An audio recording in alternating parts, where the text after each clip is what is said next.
what was it that led you to start to think about serving in the United States Army? Sure. So I think a couple of things that really influenced me deeply in terms of my call to service. The first one was I always had an intense interest in military history, as going back to from when I was a kid. I was the kind of kid that would look at Civil War books and Revolutionary War books and play and really almost memorize those. An avid reader as a kid, up to and including taking collecting sort of like collectible toy soldiers. When I came of age and at the age of 18 and I was considering careers, I knew I wanted to go to college, and ROTC seemed like the best fit for me. It was also a really optimistic and positive time to be 18 years old at the time. Ronald Reagan had just been elected in the White House. It was morning in America. There was a great deal of respect, increasing respect for the military and military service. So I applied for and received a 4-year scholarship for Army ROTC. Got accepted to the University of Virginia, and that was off and running. So I joined August of 1982 as a cadet in the Army ROTC Cavalier Battalion at UVA. Tell me a little bit about that experience in a 4-year ROTC environment. It was a great experience for me. I met a lot of fantastic people. We had a great cadre of active duty officers that were sort of act as instructors for us.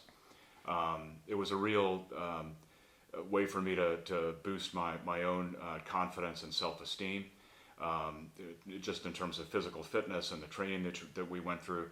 So I had a number of experiences over the course of those 4 years beyond and above just the sort of the ordinary instruction.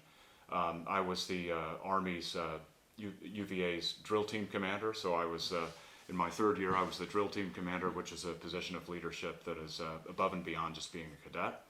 I was also the battalion commander for the Army ROTC in my 4th year at college. So I was the head of the cadet. I was the cadet leader, essentially. And in the summers you had training. So after my 2nd year of college, I went to airborne school at Fort Benning, Georgia, the school for boys. So I was there for 3 weeks, and I learned how to jump out of airplanes. Did that 5 times. And then that same summer I went to cadet troop leader training, which is a 2-week program for cadets to act as officers or second lieutenants in the Army. So during that time I went to Fort Jackson, South Carolina.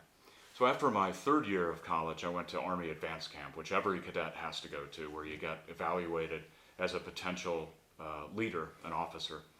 So that was a 8-week training at Fort Bragg, North Carolina. And I met some really great people there as well. I still keep in touch with some of them. And then the ultimate end of that was to get a commission as a second lieutenant in May of 1986. So I was commissioned as a regular Army officer in the Transportation Corps in May of 1986. The first step of any officer's career is to make sure that you have all the training that you need to be qualified to lead soldiers in your specialty. As a transportation officer, I went to multiple different schools. The first school was Transportation Army Officer Basic Course, which is kind of like the elementary officer training that is unique to your branch or specialty. There's an infantry one, there's an armor one. Mine was in Transportation Corps, so I went to Fort Eustis, Virginia for that.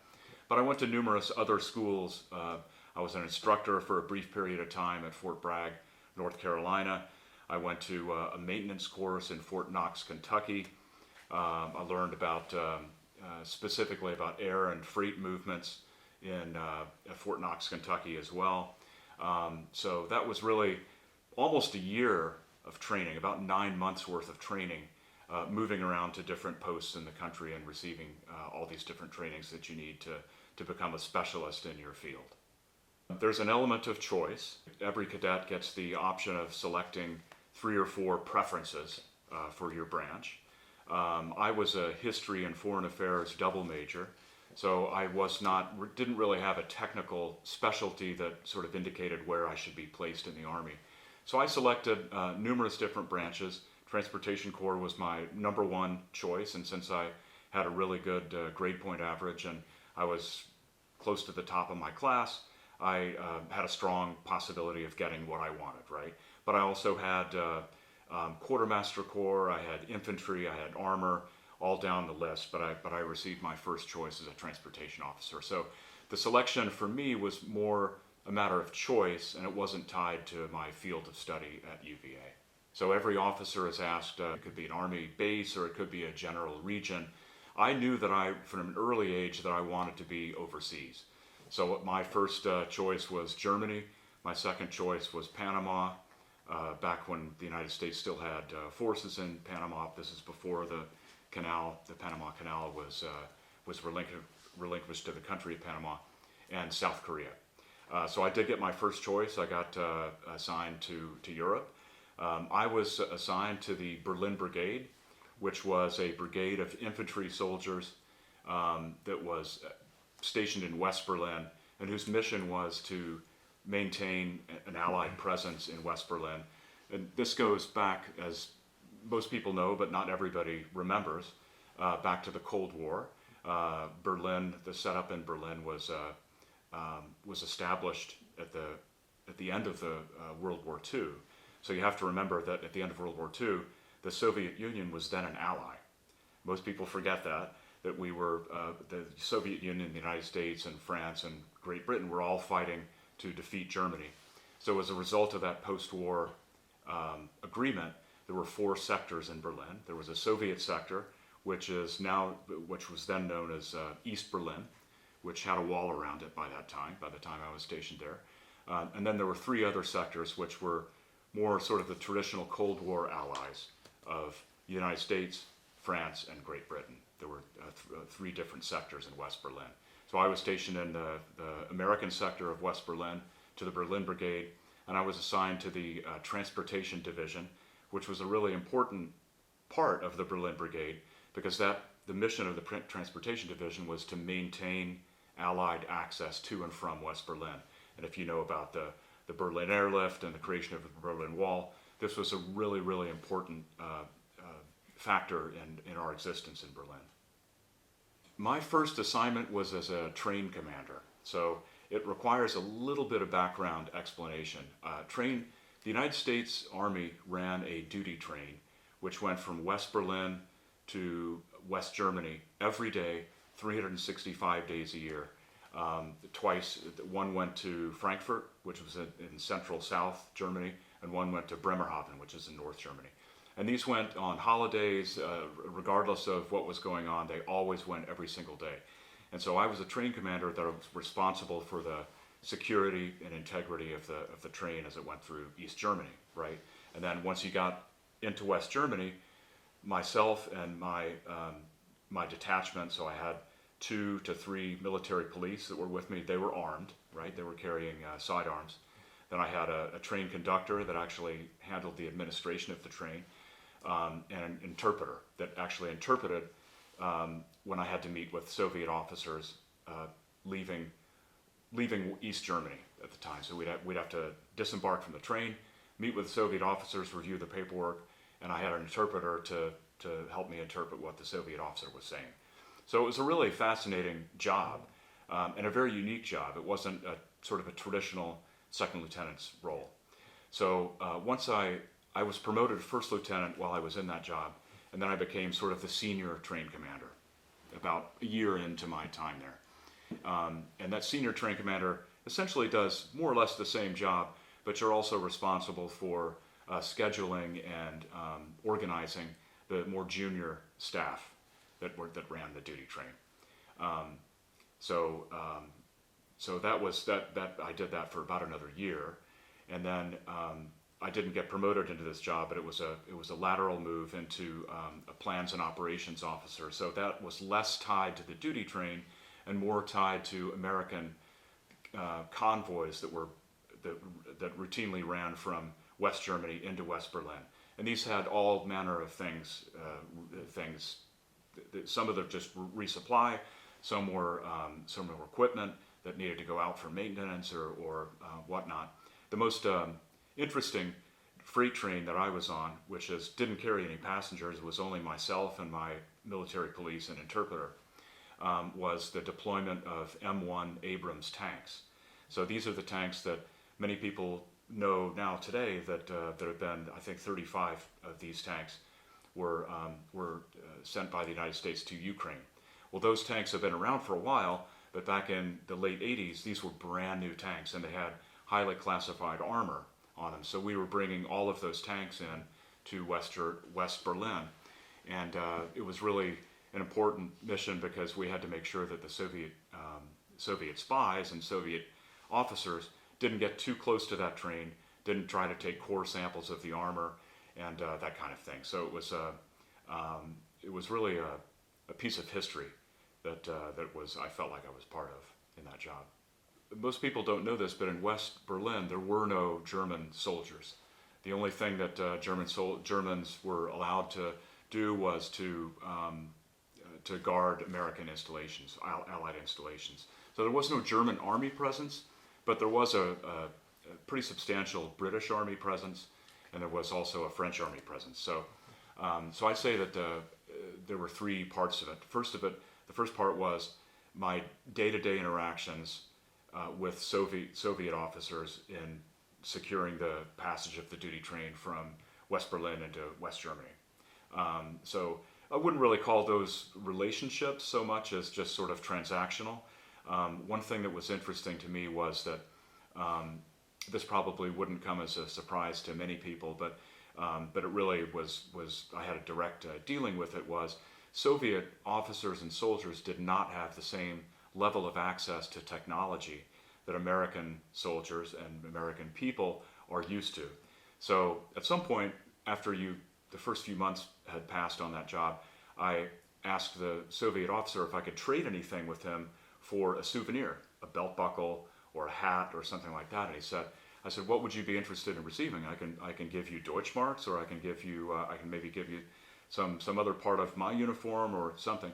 And he asked for a Casio watch, which seemed like a really strange thing to ask for, but in that era, they had no way to purchase anything like that, and that was considered a real feather in their cap. I ended up trading a Casio watch for a Soviet hat, which I still have to this day. The second thing I would say is that we had routine interaction with the British Army and the French Army, and I think mine was my interaction. Some of my colleagues was more robust than it might have been if I had been just in an infantry unit. So I'd say that I was invited by the French Army to join a 3-week training course up in the French sector, which was called French Commando School, and it's kind of like a miniature version of their Ranger, like the U.S. Army Ranger course, but it's a lot of forced road marches, a lot of weapons training, a lot of sort of physical training like obstacle courses and stuff like that. So I learned a little bit of French, and I got to use some of my college French to use with the French Army there, and made some pretty good friends. None of which I've kept in touch with, but it was a fascinating experience, and also had day-to-day or week-to-week, I'd call it, interaction with the British Army that occupied the middle sector of West Berlin. They also ran a duty train, not as frequently as the Americans did, but we had sort of coordinating visits with them. I'd also say that the soldiers and the NCOs and the officers that I got to work with were just amazing people, and I think that that was a real pleasure and privilege to get to know the interpreters, most of whom were civilians, but we did have a few NCOs that were interpreters that were trained Russian linguists. They were just amazing people. The train conductors that were transportation NCOs, oftentimes they had seen service in Vietnam, so I learned a lot from them about what the Army, sort of the Army's history and heritage, where it came from. And military police who were the sort of the armed guard escorts that served on our train. They were also really interesting crew and gave a depth and sort of a cross-functional component to the job that I might not have had elsewhere. One thing that was really probably the most special part of my time in Berlin was that on November 9th, 1989, the Berlin Wall came down. And this literally happened overnight. I mean, as anybody who's read about it or lived during that time remembers that it happened literally overnight, to the extent that I wasn't on duty on November 9th. I woke up in the morning and I was going about my day-to-day business. I was off on the 10th. And I was driving around and I was looking around and seeing all these East German cars that were called Trabants, which were essentially almost like go-karts. They were very small. They had these little two-stroke engines that emitted this really polluted, exhaust, and they had a distinct smell and a distinct look. And I started seeing all these just on the roadways, and I thought, what the heck is going on? Why are there so many of these? Occasionally, you'd see one or two.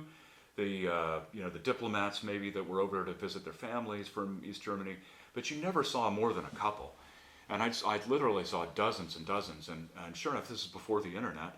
So I turned on the radio and I found out that the wall had, the East German president almost inadvertently had opened the border to East German travel to and from West Berlin.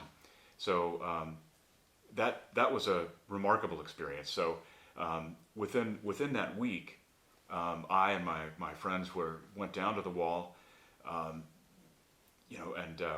joined the rest of the throng of humanity that was chipping away at it and breaking it down. So it was still standing, but people were climbing on top of it, climbing over it. And the East German Guards, which was almost unthinkable even a week before that, the East German Guards had shoot-to-kill orders for anybody that tried to cross from East Berlin into West Berlin. And you had East Berliners come streaming into West Berlin. So it was really the end of an era. It was really one of the most memorable experiences of my life. That was part of the collapse of the Berlin Wall and everything that came after it, right? This is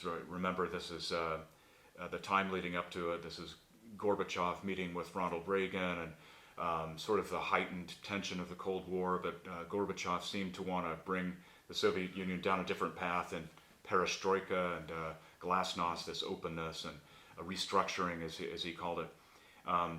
So that inevitably led to the collapse of the Iron Curtain, and we see we're still dealing with the aftermath of that today. That the end of a bipolar world.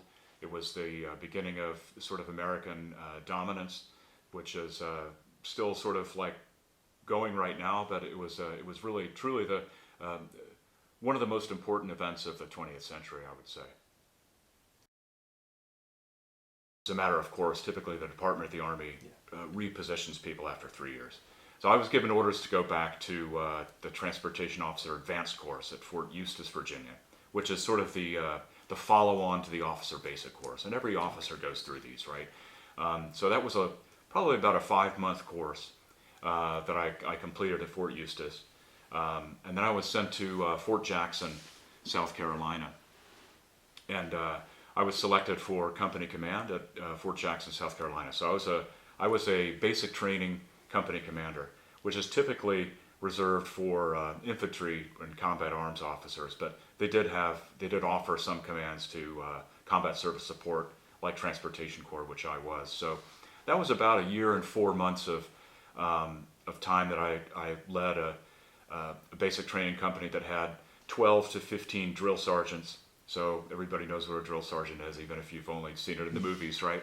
They're all characters, and I had a first sergeant and an executive officer, and then between 200 and 220 soldiers in each cycle. So these are 8-week cycles. The objective is to always get to all 220 soldiers to graduate. You alternated between female and male companies. So some companies were all female, some were all male, and so that was probably the pinnacle of my active duty career in terms of the number of people that I supervised and led. So it was a fantastic experience. Tell me a little bit about what you learned about yourself in having this expanded management responsibility, if you will, or I mean, I'm sure there were instances. So, talk about the promotion to captain, and then about some of the other personal gains that you got. What did you learn about yourself having to be in a totally different situation than what it was in Berlin? I would say that it was really formative experience for me, and I learned a lot about myself. I learned a lot about how to lead an organization. One thing that the Army always sort of tries to tell its officers, but it's there's some that really take it more to heart than others, is that respect can't be. You have to earn respect. So it's something that people don't just give you automatically, right? Even if you outrank them, you still have to earn their respect. And I think that part of that earning of respect is to really listen to the NCOs and the junior officers that report to you, and try whenever you can. There are times when you can't. There's times when command decisions have to be made in very tight time constraints. But a lot of the time, you can listen to the expertise of a NCO, of a sergeant, and really try to incorporate that into your planning. So I think I did that. That is part of who I am. That has really become so deeply a part of who I am that I always try to listen to other people and really try to understand exactly where they're coming from, because that's the way that you make things better. I think is listening to other people. I'd also say that I had mentioned that one of the expectations of a company commander in basic training is that all of your soldiers graduate from basic training.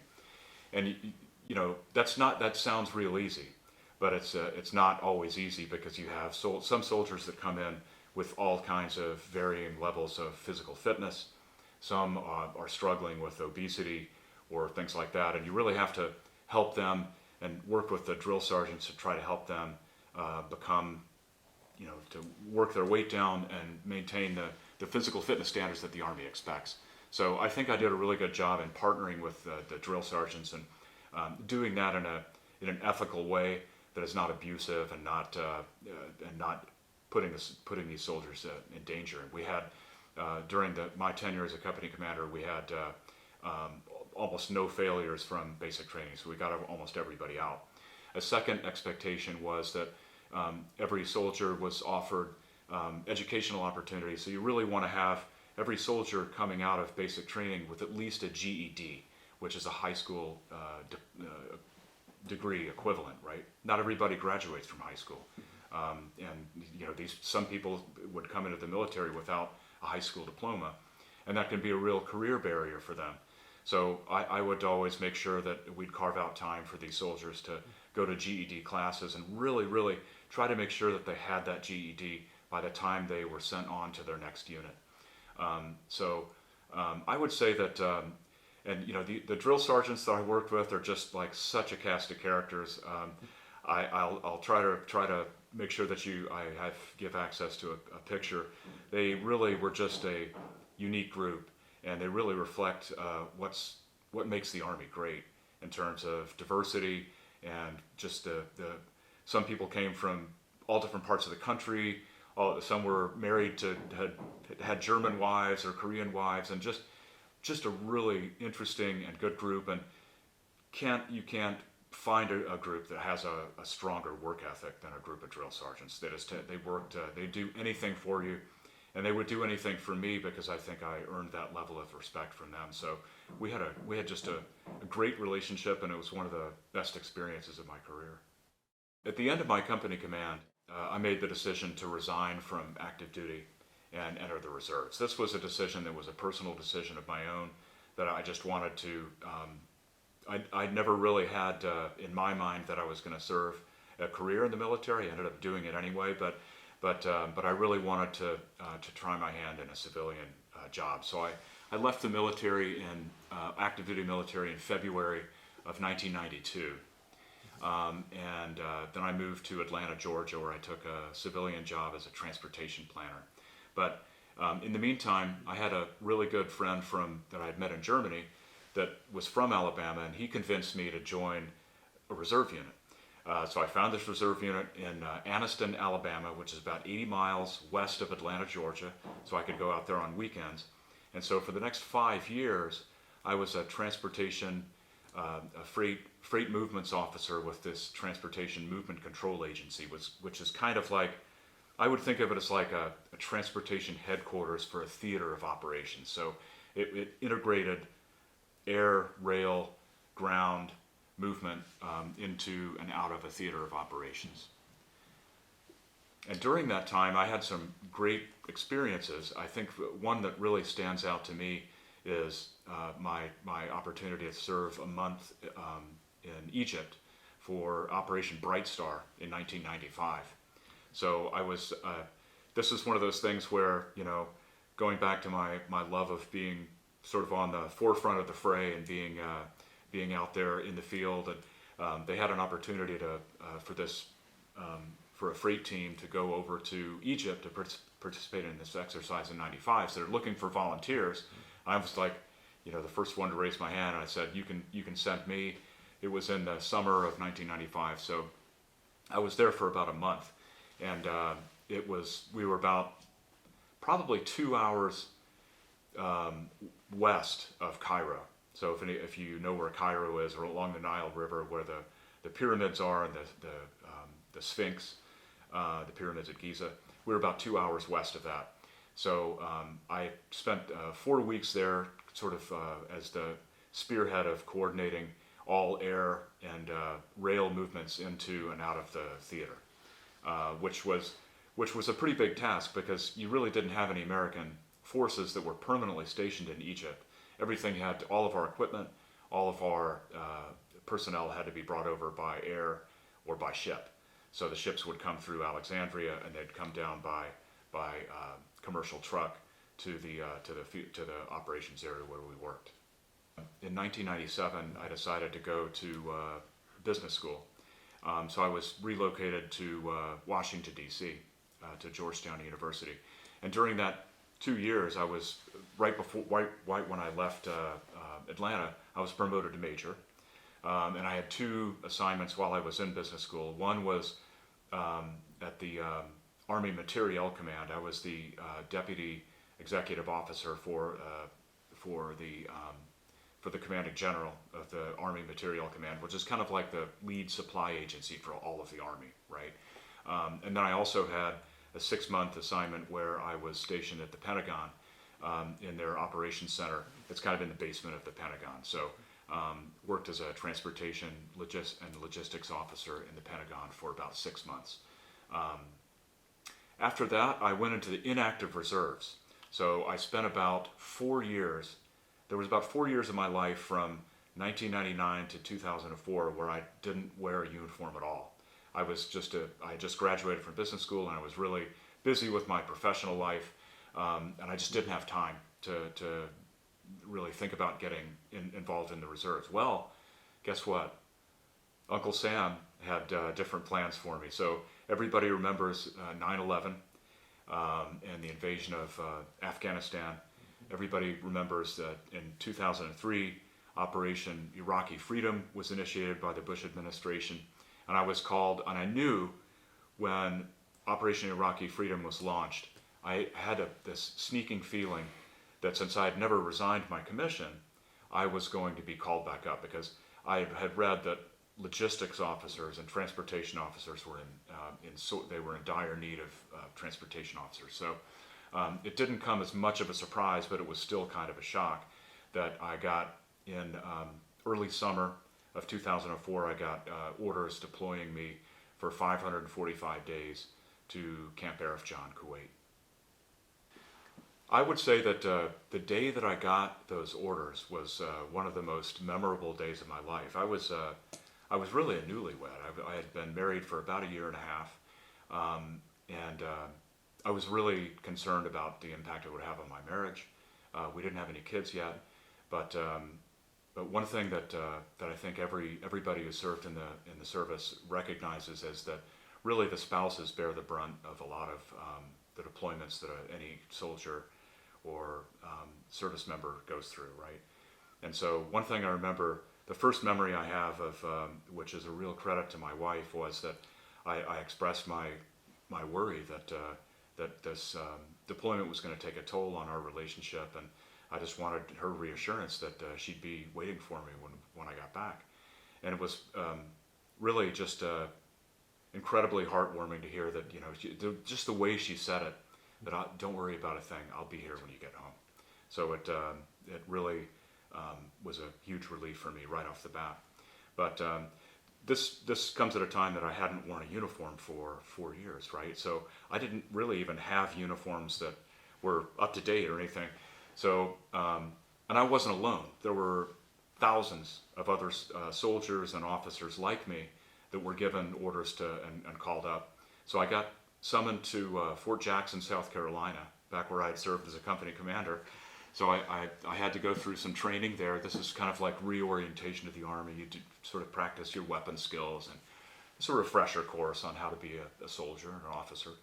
But that was a really amazing, interesting experience, because you had people that had gone even longer than me without you wearing a uniform, and some of them were not in the best of shape, and it was just it was a real culture shock, right? Going from like sort of a comfortable civilian life, and I'd been through some hardships before, but then you're back in a sort of a barracks environment where you have like 40 people sleeping in the same sort of open bay barracks. So that was kind of an eye opener. But between that and then we did some more specific military training at Fort Eustis, Virginia. Then we were shipped off to Fort Bliss, which is out near El Paso, Texas, for a few months to also practice sort of range weapons training. And after that, I had the Army couldn't seem to decide where my skills would best be utilized. So the first set of orders I got was to be a executive officer for a transportation battalion, a truck battalion that was a reserve unit out of Wisconsin. So I'd contacted the battalion commander, and I would have been his, I was a major, so I would have been his XO.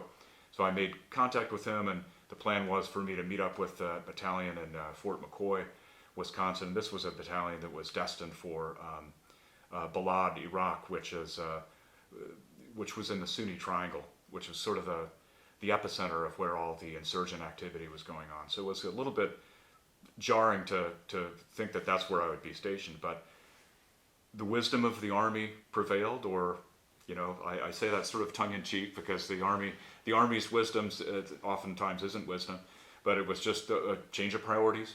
So they sent me a new set of orders, and they sent me to the air cell for the CENTCOM Deployment and Distribution Operations Center, which was headquartered in Camp Arif Jan, Kuwait. So that was your most recent set of orders, supersedes any orders before that. So I had to contact this battalion commander and say that I won't be joining you. There's been a change of plans. The Department of the Army needs me more to Camp Arif Jan, Kuwait. And of course he was upset about that. I said, you're going to have to take that up with the Army. I mean, I don't know what to do. I don't know what to tell you, Colonel. I have to go. This is where I have to go. So I was sent over to Camp Arif Jan, Kuwait. And Camp Arif Jan, Kuwait was the logistics hub for both Operation Iraqi Freedom in Iraq and Operation Enduring Freedom, which was in Afghanistan, right? So every supply move that came into and out of the theater usually went through Camp Arif Jan. So I was in the air cell, so I coordinated all of the air movements to and from Kuwait and to Iraq and to Afghanistan, and then retrograde back. But they also had a very large staging area for convoys that went from Camp Arif Jan all the way up to Kirkuk and Mosul, which is in northern Iraq. They did not go to Afghanistan, right, because you'd have to go through Pakistan to get there. But it was like a very busy place. So that was really an intense experience in a lot of ways. not exactly what I was expecting, but I made a couple of trips up to from Camp Arifjan up into Iraq, into Balad, Iraq, which was an air base and a big the main logistical hub for Iraq, to help with retrograde operations and movement of pallets and things that we needed in Camp Arifjan to continue the sustainment of the force up in Iraq. So I was there boots on the ground about a year, and I was sent back in November of 2005, and then I spent about 6 weeks out processing, turning all of my gear in, and then I was back for Christmas, 2005, and I went back to my civilian job in 2006. Talk a little bit about your civilian job, if you choose. How and specifically how your experiences in the military impacted and served you well, I would presume, in your civilian life. That's an idea that I like to get out of everybody. Absolutely. I think that it really served me amazingly well, and I think I would be remiss if I didn't mention the fact that the civilian employer that I was with at the time was Gerber Products Company, the baby food guys. So I was in, this is back when I was in marketing, and that company, which was part of Novartis, and the people in that company were unbelievably supportive. From the moment I found out I was going to get deployed, they were just, it was unbelievable how thoughtful and supportive and reassuring that they told me that you don't have to worry about a thing. Obviously, they're under a legal requirement to maintain my position, but it was beyond just maintaining my position. It's like, we will continue to provide you with healthcare benefits for your spouse, which was a really nice gesture. They had a very great farewell for me. They kept in touch with me while I was gone. They sent me care packages while I was deployed. They had a huge welcome back ceremony for me when I started work again in January of 2006. So they were just amazing. And I think that sometimes everybody has a different experience. So I don't mean to imply that my experience is indicative of all others, right? But my experience was that even though it was a sort of a postponement of my civilian career, it had a richness and and sort of like a value that I think I couldn't even begin to assign beyond just a regular career progression. So I picked up my career where it left off in 2006, and shortly after that I was promoted in my civilian job, and I was off to the races. So it was my wife was incredibly supportive. My employer was incredibly supportive, and I think that most employers really do value people who have served. I think that there's a real respect for the leadership and the honesty and integrity that comes with being in the military at any level, right? And I think that people don't join the military to get wealthy. They don't do it for their own personal gain. They do it because they believe in something bigger than themselves. And I think most employers and most Americans appreciate and recognize that and put some value in it. So I think that it has a real, my service has had a real impact in my civilian career as well. I would say that it's a great choice for those who really want it, right? I certainly recognize, and I have kids that are not old enough to make these kinds of decisions yet, but I would tell them that there are a lot of benefits. It really opens your mind to the world.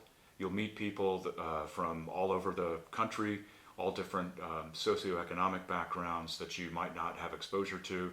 You're going to get to travel a little bit. It's really going to be a great experience in terms of just the camaraderie, and some of the friendships that you make in the military are, you just don't make those kinds of friendships elsewhere. You really don't. I mean, part of it is because you're young, but part of it is because you're in a unique environment that you've never been before, and you just bond with people more easily and more quickly. And I still keep in touch with a lot of people that I served with in Europe, all the way back to my cadet days. I still keep in touch with some of my friends from UVA, and it's I would say that it's a great way to expose yourself to really a vast array of great people. It can open some doors professionally, right? It's a great way to get training, and to it has the GI Bill is for enlisted people is one of the most lucrative and generous around. I mean, and every year they improve it. So it's a great way to, even if you don't want to make it a career, just to go in for 2, 3, 4 years, and you'll learn something, you'll meet some great people, and you'll set yourself up for college. That said, it is not for everyone, right? I mean, and the military has changed a lot too. I think that over the last couple of decades, there's been a lot of deployments, and deployments can be hard. And this is not just for active duty. This is for the reservists like myself that get called up and asked to go overseas. So you have to always remember, if you join the military, there is always that risk. And once you've signed up, it's a commitment, right? There's no like out, because I had people ask me when I was deployed, well, can't you just resign your commission, or can't you just say no? I'm too old, or I'm too this. Like, no, it doesn't work like that. You have to go. It's your honor, and it's a legal obligation, and it's a moral and ethical obligation that you sign when you sign your name on that oath to the Constitution. So I would say that for me it was a great opportunity. It's not for everybody, and I think that it deserves a fair shake, and so there's a lot of advantages to it. So young people who are thinking about the military as a career, I think I would strongly consider it, but just go in with your eyes open and talk to people, right? Talk to people who've served and find out what their input is. The really smart people among us realize how much they don't know, right? And I think that's one thing that the Army expects of people, and the military expects of people. You don't sort of graduate from college or graduate from grad school or these courses that I went to, and they're like, okay, well, I'm done learning. I know everything now. It's not that way, because there's that school training, and then there's continually learning on how to apply different things. And this is really, an adapting and learning how to make decisions under pressure, learning how to learn new things. I think that's really important for anyone, and I think that I'm always humbled by the fact that I still learn new things at my advanced age, right? And I'm still learning, and we all are. And if you're not learning and you're not absorbing new information from people who are half my age too, right? I mean, I don't only learn from people who are older than me. I can learn from young people too. So I think that it's really important, and I think that's one thing that the military really brings out in you, that you learn, even though you might not rank somebody who's 20 years additional service than you do, you still should listen to that person, because they have a lot of knowledge that you can tap into, and really it'll improve yourself too if you just open your mind and listen to new perspectives and people who have the experience that you lack. So life is a great journey of learning, and that's what I think is really important to remember.